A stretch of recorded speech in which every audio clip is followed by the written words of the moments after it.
Breaking చూస్తున్నాం. హైదరాబాద్ లో కిరాయి గూండాలు రెచ్చిపోయారు. 1169 గజాల స్థల వివాదంలో జోక్యం చేసుకుని ప్రహరీ గోడను కూల్చేశారు. హైదరాబాద్ వనస్థలిపురంలో ఈ ఘటన జరిగింది. అడ్డొచ్చిన వారిపై దాడికి పాల్పడ్డారు. బాధితులు 100కు డయల్ చేసి ఫిర్యాదు చేయడంతో కిరాయి గూండాలు అక్కడి నుంచి పారిపోయారు. కాగా దుండగులు దుశ్చర్య అంతా అక్కడి సీసీ కెమెరాలకు చిక్కింది. సాహెబ్ నగర్ సర్వే నెంబర్లో ఉన్న ఈ స్థలంపై గాయత్రి డెవలపర్స్ కు స్థల ఓనర్ కు మధ్య గొడవ జరుగుతోంది.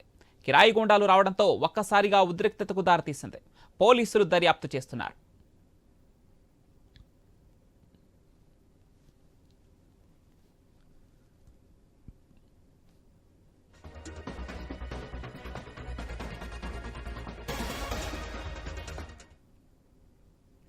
ఈ వేనారెడ్డి అనేట ఆయన దామోదర్ రెడ్డి మనిషి అంట. ఆ గవర్నమెంట్ వచ్చింది, ఎవరు ఏం చేస్తారో చూస్తా, ఆయనకి ప్లాట్ల మీద కన్ను ఉంది. ఇప్పుడు 2-3 సార్లు అమ్మమన్నారు, మేము అమ్మనన్నాం.